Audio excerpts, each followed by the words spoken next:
세이빙의 이 세미나에 비트코인의 글로벌 어답션에 대해서 얘기를 드리려고 합니다. 비트코인의 글로벌 어답션, 그러니까 글로벌 채택, 전 세계적인 비트코인의 채택, 이런 것들은 과연 어떻게 진행되고 있느냐, 좀 더 정확히는 어떻게 진행되고 있느냐 보다는, 지금 현재 우리가 비트코인을 우리가 어떻게 바라보고 있는지, 그리고 그 현재 비트코인을 우리가 바라보는 시선에서 어떻게 이 시선이 계속해서 발전해 나갈지, 이거를 약간 이론처럼 정리를 한 시간이라 봐주시면 될 것 같아요. 그래서 글로벌 어답션 이론이라고 제목을 지었던 거고요. 이제 외국에는 파커 루이스나 아니면은 뭐 린 알든, 뭐 지미 송, 마이클 세일러 여러분들 잘 아시는 이런 비트코인의 굉장히 철학적인 개념을 자기가 스스로 세워서 만들어서 이렇게 사람들에게 알리는 그런 인플루언서들도 많이 있어요. 그래서 저는 좀 그런 분들의 컨텐츠들을 보면서 어떤 얘기를 전달드릴까 오늘 이제 고민을 하면서 이 시간을 마련했다. 이렇게 봐주시면 되겠습니다. 네, 저는 작년에 책을 한 권 냈는데요. 이제 이게 웹 3.0 사용 설명서라는 제목입니다. 근데 이제 제목은 물론 이렇게 비트코인이란 말이 한마디도 안 들어가 있지만 내용은 사실상 비트코인 세계 정복에 가까운 그런 비트코인에 대한 내용만 가득 차 있는 그런 책이라고 봐주시면 될 것 같고, 웹 3.0은 저는 인터넷을 새롭게 변혁시키는 그런 어떤 큰 움직임이라고 생각을 해요. 근데 진짜 인터넷이 완전히 탈중앙화된 형태로, 그리고 좀 더 P2P 형태로 가깝게 바뀌려면 비트코인이 반드시 필요하다고 생각을 했어요. 그리고 그 중간에 웹3다 하면서 이제 그 내러티브에 껴있는 알트코인이나 NFT는 굉장히 좀 비트코인이 앞으로 갈 길에 먼저 이렇게 끼어드는 어떤 그런 일을 하면서 좀 크게 돈을 벌고, 많은 노이즈를 만들어내고 있다. 이렇게 생각을 해서 책을 좀 써봤고요.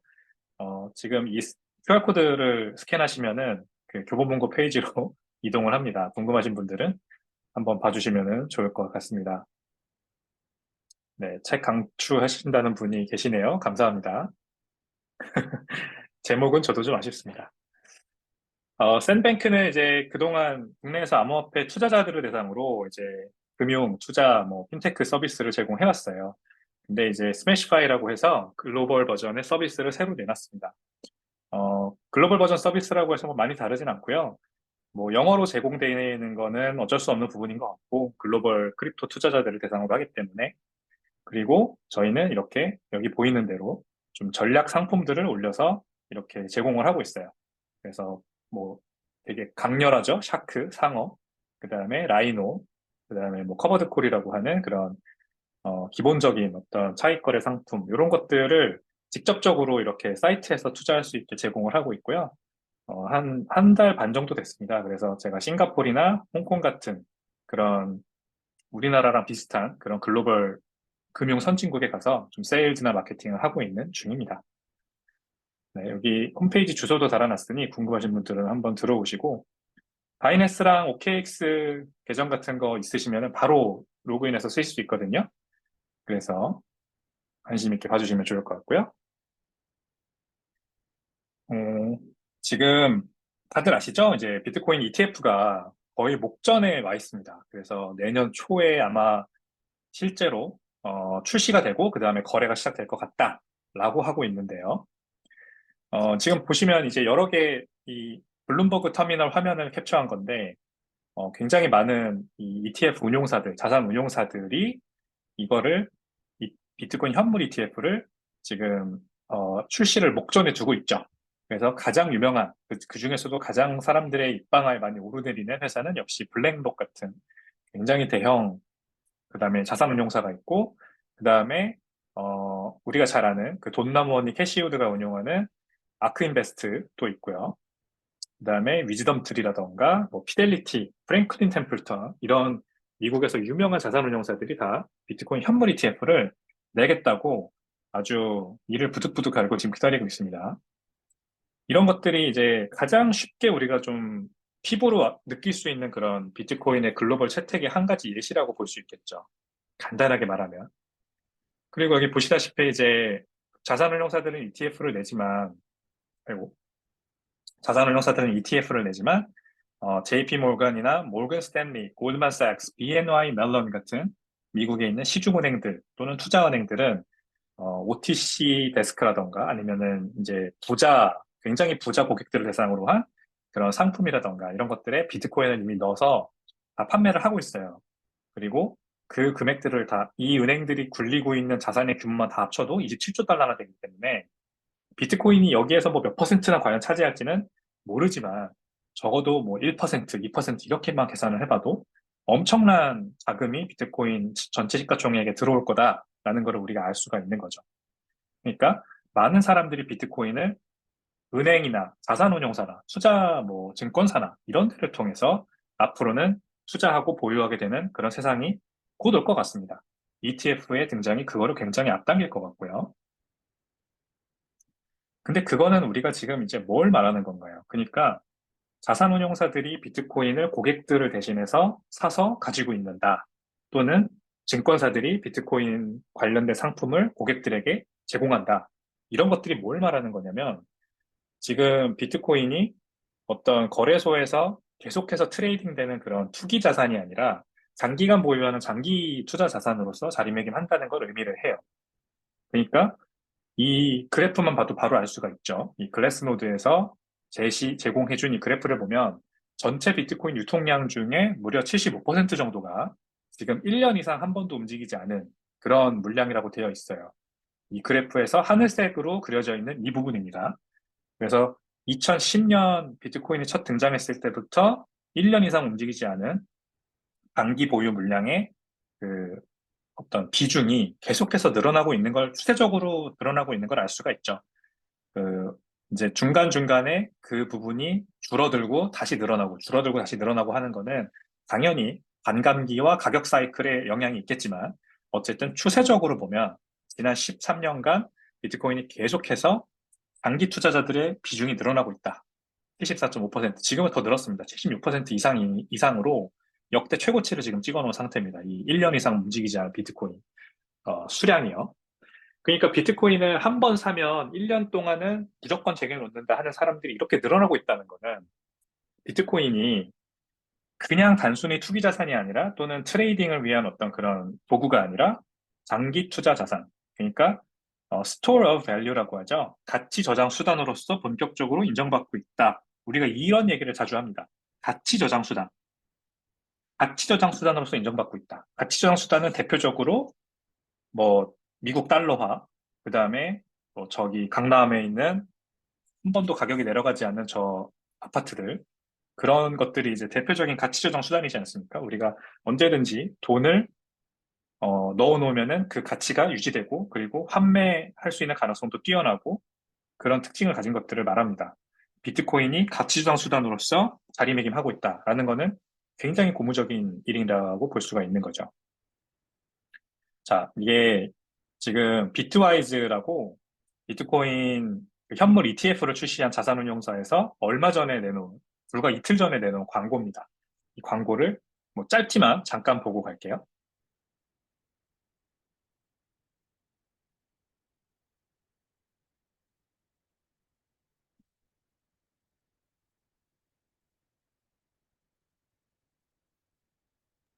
화면이 안 나오고 있는 것 같은데요. 그래요. 네, 공유를 한번 해주시면 좋을 것 같아요. 네.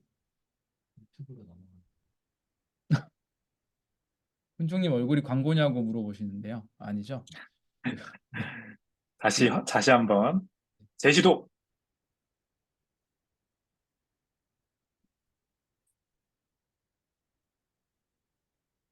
소리는 안 들리실 수도 있습니다.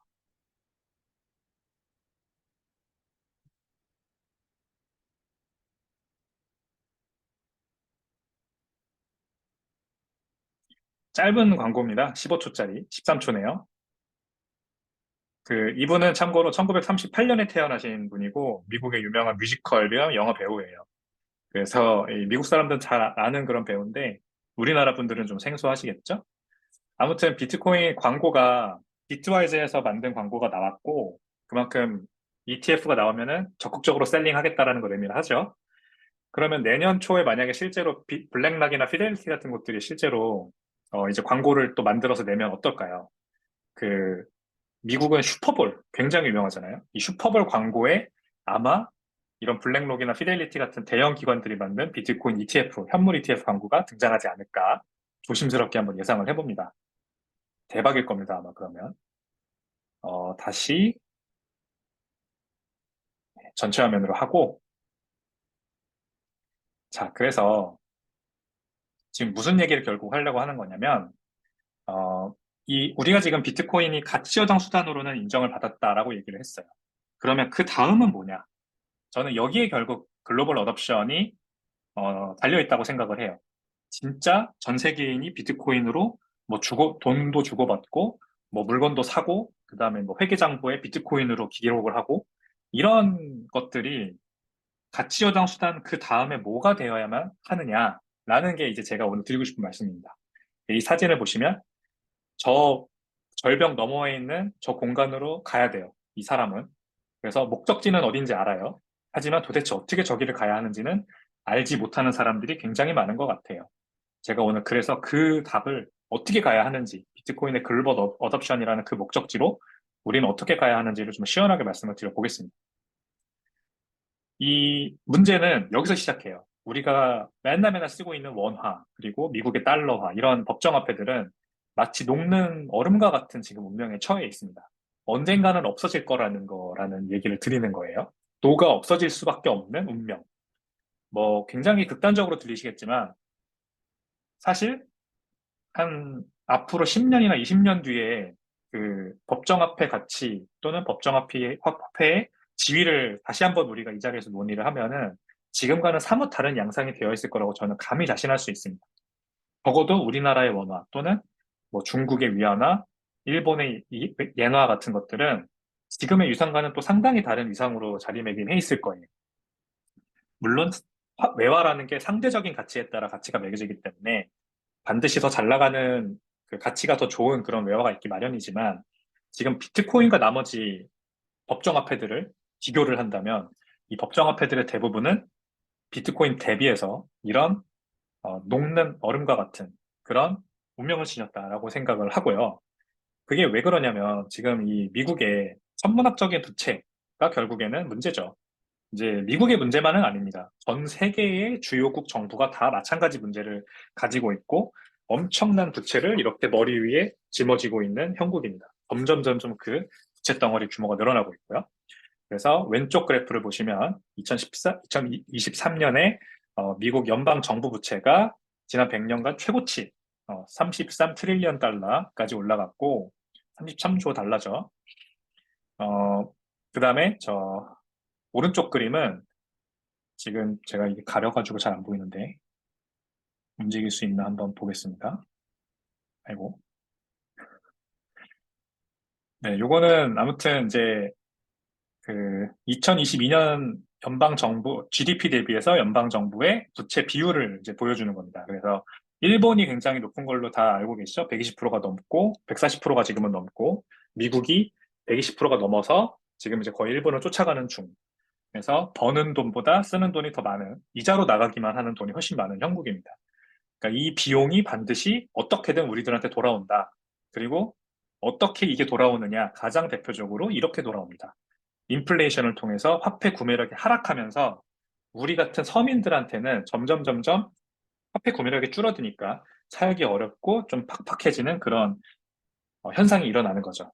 그래서 아주 장기적으로 미국 달러화의 가치, 재화를 살 수 있는 구매력으로 계산했을 때의 가치는 굉장히 급격하게 하락을 해왔습니다.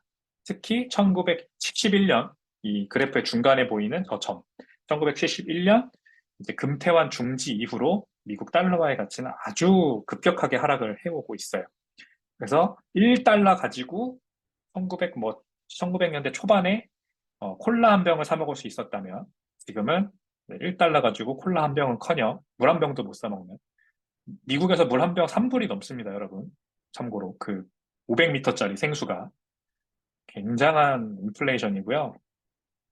이런 세상이 바로 이 단초를 제공하는 거거든요. 결국 비트코인이라는 게 태어난 것도 이것 때문이고, 비트코인이 지금 가치 저장 수단으로서 인정받고 ETF가 나오네 마네 하는 것도 이거는 이런 현상 때문입니다. 기저에는 이 현상이 있기 때문이라는 거죠. 그러면 자, 지금 이제 드리고 싶은 말씀은 가치 저장 수단이 됐어요. 비트코인. 됐다고 칩시다. 가치 저장 수단이 되어서 이제 사람들이 다 쟁여놓고 싶어 하는데 쟁여놓는 것 뿐이지 사실 이거 가지고 쓰진 않잖아요. 우리가 비트코인으로 어디 가서 지금 뭐 커피 한 잔을 사 먹을 수 있나요? 없죠. 거래소에서 사거나 팔거나 뭐 지갑으로 보내거나 받거나 이거밖에 안 됩니다. 그러면 비트코인이 진짜 글로벌 결제 수단으로서 화폐로서 자리 잡으려면 도대체 어떻게 돼야 되느냐라는 거죠. 그래서 이거를 혹자는 닭이 먼저냐 달걀이 먼저냐 같이 굉장히 뭔가 어려운 문제다. 결정할 수 없는 문제다라고 얘기하는데 아니라고 생각을 합니다. 저는. 명확한 순서라는 게 존재합니다. 그 순서가 바로 오른쪽에 나와 있는 비트코인이 가치 저장 수단임을 깨닫는 사람들이 충분히 늘어나면 그 다음은 비트코인으로 받고 싶은 사업자들이 늘어납니다. 뭔 말인지 아시겠죠?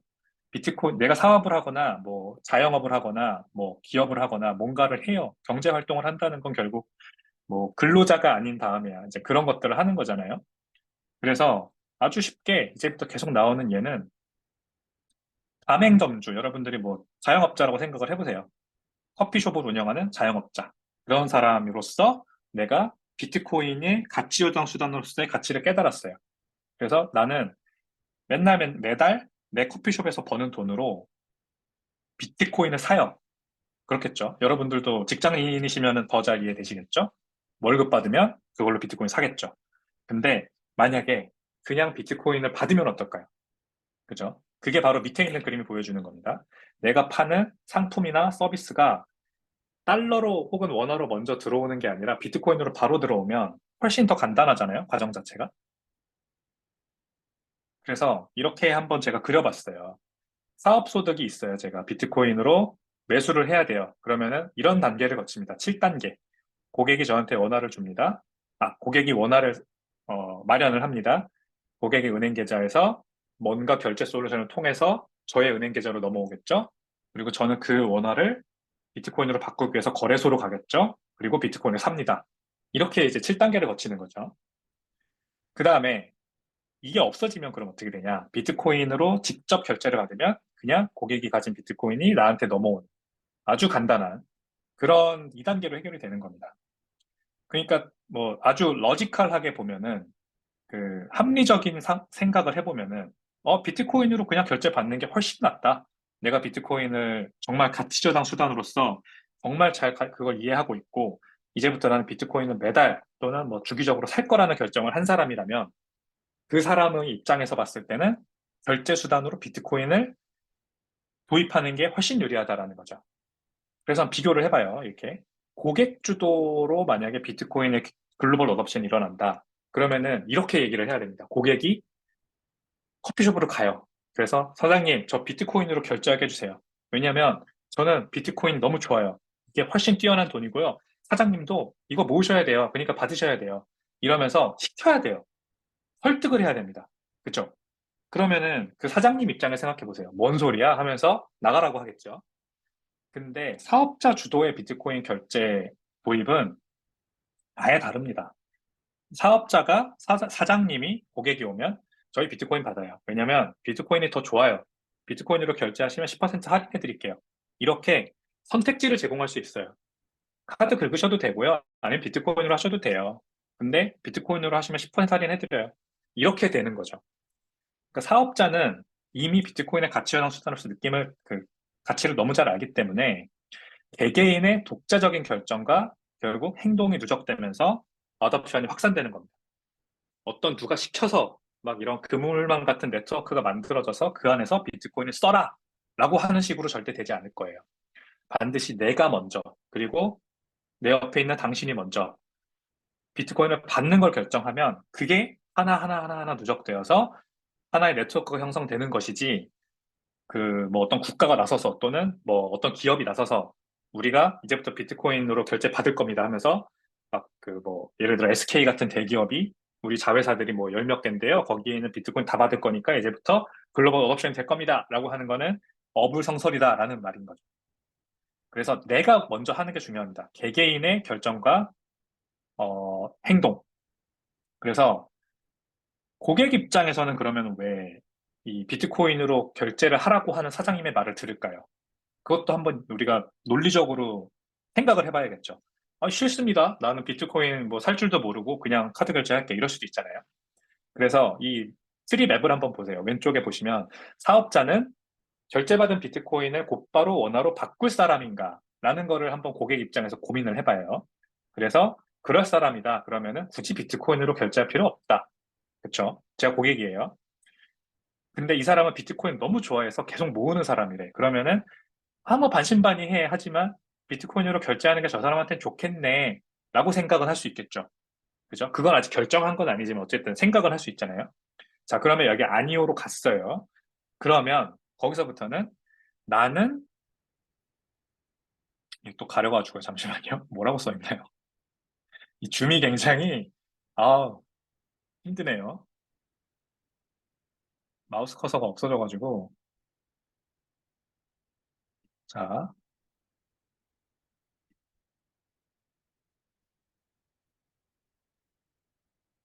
죄송합니다. 아하, 나는 이 가게를 좋아하는가? 앞으로도 계속 방문하고 싶은가? 라는 근본적인 질문을 자신한테 던지겠죠.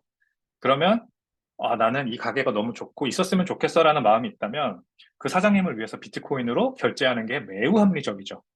그러니까 이게 고객의 입장에서 생각해 봤을 때는 내가 항상 가는 좋은 가게가 그 사장님이 비트코인으로 결제를 받는다면 내가 굳이 그거를 그것 때문에 그 가게를 안 가게 될 필요까지 있을까요? 저는 그렇게 생각합니다. 그렇게 생각하기 때문에 고객은 사실 그렇게 이렇게 허들이 아니에요. 고객의 어떤 마음을 돌리는 거는 그렇게 허들이 아닙니다. 사업자가 결정하면 돼요. 내가 비트코인을 받겠다라고 하면은 고객들은 충분히 따라갈 요인이 있다.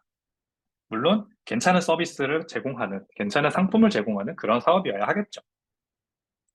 자, 그래서 여러분들은 지금 두 갈래 초이스에 서 있습니다. 평범한 일반 투자자로 남느냐, 또는 비트코이너가 되느냐. 그래서 저는 일반적으로 사람들이 저한테 비트코인 맥시멀리스트가 아니냐라고 했을 때 일반적으로 저는 비트코이너라고 대답합니다. 저는 비트코인 맥시는 아니고요. 제가 비트코인만 전 재산의 100%를 가지고 있는 것도 아니고 주식 투자도 하고 부동산도 갖고 싶고 전 알트코인도 가끔 아주 소액이긴 하지만 한번 트레이딩 해보기도 하고 그러기 때문에 아무튼 비트코이너는 비트코인의 가치 저장 수단으로서의 가치를 제대로 깨달은 사람들입니다. 그리고 DCA를 하던 쌓을 때 사던 비트코인을 꾸준히 적립식 매수하는 사람들이고 저같이 사업을 하는 사람들은 얼마든지 비트코인으로 결제를 받을 용의가 있어요. 제가 우리나라에서 비트코인으로 결제를 받을 수만 있으면 제일 먼저 시작할 겁니다. 회계장부의 어떤 그런 처리만 제대로 되고 세무 그런 이슈만 없으면 우리 직원들한테도 저는 비트코인으로 월급 주고 싶고 그런데 아직 안 되는 거죠. 그러니까 저희 같은 비트코이너들이 늘어나면 그런 어답션 레이트가 늘어나는 겁니다. 그래서 비트코인이 처음에는 아주 가치 저장 수단으로서만 일반 투자들에게 사서 쟁여놓는 용으로 그렇게만 쓰이겠지만 비트코이너의 숫자가 일반 투자자들이 늘어나면 그러면 비트코인을 결제 수단으로 쓰는 생태계가 점점 더 확산되는 겁니다, 이제는. 그냥 쟁여놓기만 하는 게 아니라. 그래서 아주 천천히 늘어나다가 어떤 티핑 포인트에 다다르면 굉장히 급격하게 늘어날 거예요. 비트코인 결제 환경이. 처음에는 이제 왼쪽 Y축 가장 위를 보시면 100% 법정 화폐 0% 비트코인 결제 환경이죠, 현재는. 전 세계가 0%까지는 아니어도 0. 몇 퍼센트 정도 되겠죠. 비트코인 결제를 받는 상점의 수가. 근데 쭉 비트코이너들의 수가 늘어나면서 천천히 늘어나다가 그러다가 피아트 하이퍼 인플레이션 어떤 법정화폐 중에서도 아주 메이저 법정화폐 달러나 예나나 그런 것들이 하이퍼 인플레이션이 한번 확 와가지고 구매력이 팍 꺾인다. 그런 어떤 메이저 이벤트가 발생하면 트리거가 돼서 이제 더 빠르고 급격하게 레포 곡선을 쭉 그리면서 비트코인 결제 생태계가 커진다. 그렇게 생각을 합니다.